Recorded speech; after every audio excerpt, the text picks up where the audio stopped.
Hello everyone, তো তোমরা সবাই কেমন আছো? আশা করছি সবাই খুব খুব ভালো আছো, আর আমিও বেশ ভালো আছি। তোমরা আমার আগের ভিডিও দেখে হয়তো বুঝতেই পেরেছো যে আমি পুনেতে এসেছি, আর আজকে আমরা ঘুরে দেখব পুনের সায়েন্স সিটিটা। আমরা যেহেতু দুপুরবেলাতে এসেছি, তো যার জন্য একদমই ভিড় ছিল না। তো এখান থেকে আমরা টিকিটটা কেটে নেব। এক একজনের টিকিটের প্রাইস পড়েছে 60 টাকা করে। আমি কলকাতা সায়েন্স সিটিও কয়দিন আগেই ঘুরে এসেছি, কিন্তু কলকাতা সায়েন্স সিটির থেকে এই সায়েন্স সিটিটা অনেকটাই ছোট। টিকিট আমরা পেয়ে গেছি, তো গাড়িটা এবার পার্কিং করতে হবে। তো ভেতরেই পার্কিংয়ের জায়গা আছে, আর এইটা হচ্ছে মেন সায়েন্স সিটি। সামনেই ছিল গাড়ি পার্কিংয়ের জায়গা, তো আমরা এখানটায় গাড়ি পার্কিং করে দিয়েছি।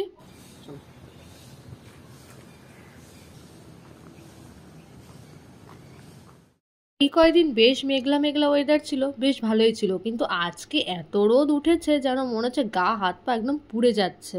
এখানে ঢোকার সময় আমরা তো টিকিট কেটেই ঢুকেছিলাম, কিন্তু এর সঙ্গে আমরা আরও একটা জিনিসের টিকিট কেটেছিলাম, সেটা হচ্ছে একটা 3D শোর। কিন্তু সেই শো শুরু হতে প্রায় অনেকটাই দেরি আছে, তো যার জন্য আমরা বাইরে দিয়ে একটু ঘুরে বেড়াচ্ছিলাম, আর বাইরে এখানে ক্যান্টিনেরও ব্যবস্থা আছে। আজকে যেহেতু ভীষণই রোদ উঠেছে, তো বাইরে দিয়ে একদমই থাকা যাচ্ছে না, তো যার জন্য বাইরে একটু ঘোরাফেরা করে আমরা আবার ঘরের ভেতরে ঢুকে এসেছি। আমরা এখন যেখানটায় আছি সেটা হচ্ছে 3D যে শো দেখানো হবে তার সামনে এরকম চেয়ার পাতা রয়েছে, তো তোমরা এখানে বসে ওয়েট করতে পারো। আমাদের যেহেতু টাইম হয়ে গেছিল, তো এরপর আমাদের ডেকে ভেতরে নিয়ে আসলো।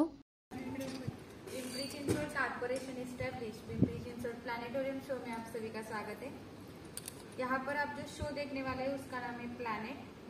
इस शो में आपको प्लैनेट के बारे में अधिक जानकारी मिलेगी। यहाँ पर आप सिस्टम देख रहे हैं वो सिस्टम हमारे गेस्ट एस्ट्रोनॉमी साइंटिस्ट है डॉक्टर जैन जी नारायणकर और उनके टीम के मार्गदर्शन से यहाँ पर डेवलप की गई है।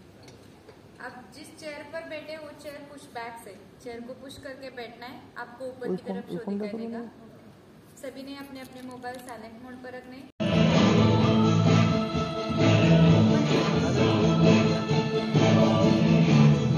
শো শুরু হওয়ার পরে ভিডিও করা অ্যালাউ ছিল না, তো যার জন্য তোমাদের আর দেখাতে পারিনি। তো আমরা শো দেখে বাইরে বেরিয়ে এসেছি, আর শোটা ভীষণই ভালো ছিল।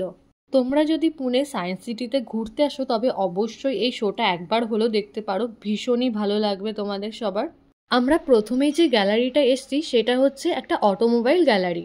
অটোমোবাইল গ্যালারিতে আপনি ক্লাচ, ব্রেক, গিয়ারের মেকানিজম এবং কার্যকারিতা দেখতে পাবেন। অন্যান্য অংশগুলির মধ্যে যেগুলো আপনি ম্যানুয়ালি কাজও করতে পারবেন বা শিখতেও পারবেন।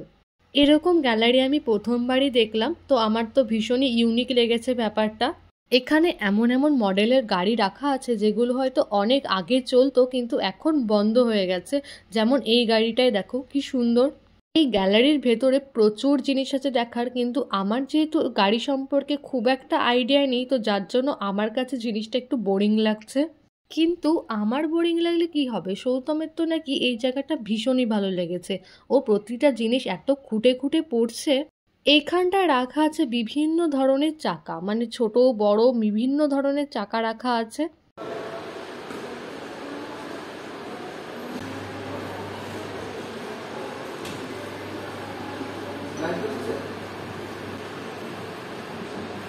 তোমাদেরকে বলছিলাম না যে এর ভেতরে এমন কিছু জিনিস আছে যেগুলো তোমরা ম্যানুয়ালি কাজ করতে পারবে বা শিখতে পারবে, তো এর মধ্যে এই জিনিসটা হচ্ছে একটি।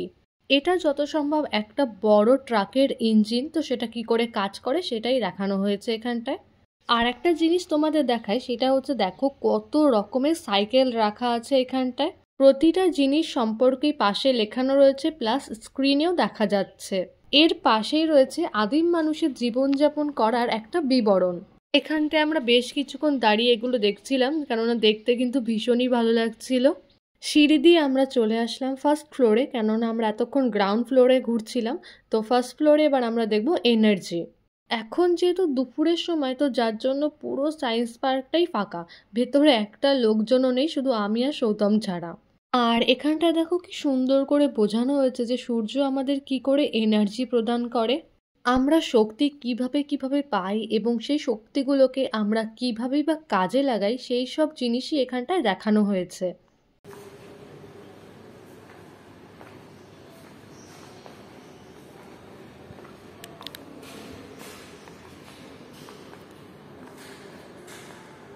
এখানে সায়েন্স গ্যালারি ছাড়াও সায়েন্স পার্কও আছে, কিন্তু সেটা হচ্ছে বাইরের দিকে, কিন্তু আরেকটু দূরে। আমাদের কলকাতার সায়েন্স পার্ক কিন্তু অনেকটাই বড়, কিন্তু এখানকার সায়েন্স পার্ক অতটাও বড় না, কিন্তু নানান রকমের অ্যাক্টিভিটি আছে ওর ভেতরে। এর ভেতরে আমি প্রায় অনেক কিছুই ট্রাই করে ফেলেছি, যেমন হচ্ছে সাইকেলের মতো দেখতে একটা জিনিস, এর ওপরে উঠে প্যাডেল ঘোরালে তার থেকে শক্তি উৎপন্ন হয়। এর ভেতরে কিছু জিনিস কিছু সমস্যার কারণে বন্ধ করে রাখা হয়েছে, তো যেগুলো খোলা আছে আমরা শুধু সেগুলোই ট্রাই করছি। এখানে দেখো কি সুন্দর করে বোঝানো হয়েছে যে বড় বড় কোম্পানিগুলো কি করে শক্তিগুলোকে কাজে লাগায়। আমরা দূর থেকে যে উইন্ডমিলগুলো ঘুরতে দেখি সেগুলো থেকে কিভাবে শক্তি উৎপন্ন হয় সেগুলো কি সুন্দর করে দেখানো হয়েছে।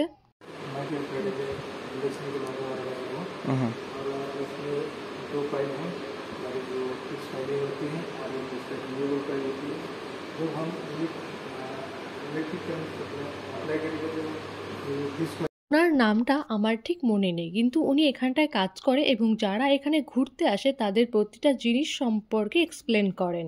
সেরকম উনি আমাদেরও এক্সপ্লেন করছিল, আর এত সুন্দর করে এক্সপ্লেন করছিল যেগুলো শুনতেও ভীষণই ভালো লাগছিল।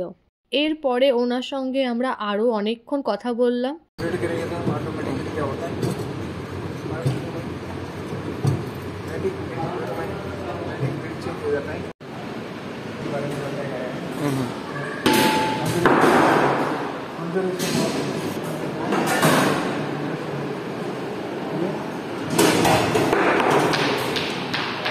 এনার্জি রুমের পাশেই ছিল ফান সায়েন্স নামে একটা রুম, তো আমরা এবার এই রুমে চলে আসলাম। এই রুমের ভেতরেও একটা দিদি বসেছিল যে সায়েন্সের প্রতিটা জিনিসকে এত সুন্দরভাবে বোঝাচ্ছিল। এখানে বেশ কিছু মজার মজার জিনিস আছে যেগুলো বাচ্চাদের তো ভীষণই পছন্দ হবে। এই সায়েন্স পার্কের ভেতরে এসে আমার যেই জিনিসটা সব থেকে বেশি ভালো লেগেছে সেটা হচ্ছে এই এক্সিবিশনটা। আর এটা কেন ভালো লেগেছে সেটা তোমাদের একটু পরে বলছি। এর ভেতরে কিছু ফানি ফানি অ্যাক্টিভিটি আছে যেগুলো বড় বা ছোট সবাই এনজয় করতে পারবে। সৌতম এদিকে প্লেটের মধ্যে ঢুকে পড়েছে, আর এই নিয়ে আমরা অনেক হাসাহাসি করছিলাম। অনেকেই আছে যারা সায়েন্স বিষয়ে খুবই আগ্রহী এবং এখানে কাজ করতে যায়, তো তাদের জন্য এখানে আলাদা করে একটা রুম আছে, তারা এর ভেতরে পড়াশোনা করে। পড়াশোনা তো করেই, তার পাশাপাশি তারা নানান রকমের সায়েন্টিফিক জিনিসও তৈরি করে, যেমন দেখো এগুলো তারা তৈরি করেছে। এটা একটা আলাদা রুম যেটা পুরো কাঁচ দিয়ে মোড়া, আর আমরা এখান থেকে পুরোটাই দেখতে পাচ্ছিলাম ভেতরে কি হচ্ছিল।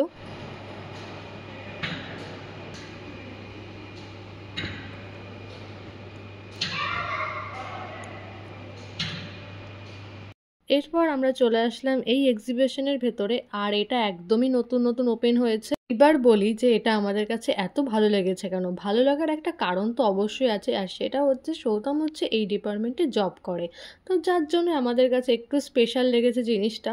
আমি প্রতিটা জিনিস ভীষণ খুঁটে খুঁটে পড়ছিলাম যে ইন্ডিয়ার কোথায় কি আছে না আছে, সেই সব জিনিস একটু দেখছিলাম। আমাদের মোটামুটি যা যা দেখার ছিল সব কিছুই দেখা হয়ে গেছে। পুরো জায়গাটা ঘুরতে আমাদের প্রায় 2 থেকে 3 ঘন্টা লেগে গেছে। সত্যি কথা বলতে সময়টা যে কোন দিক দিয়ে চলে গেছে আমরা তো বুঝতেই পারিনি। পুনেতে ঘুরতে আসলে বা পুনেতে তোমরা যদি কেউ থাকো তবে অবশ্যই তোমরা সায়েন্স পার্কটা একবার হলেও ভিজিট করো।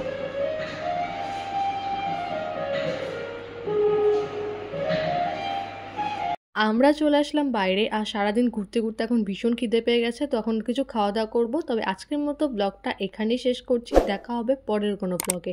আর আমার এই ভিডিও যদি তোমাদের ভালো লেগে থাকে তবে অবশ্যই লাইক করে দিও, আর চ্যানেল নতুন হলে সাবস্ক্রাইব করে দিও।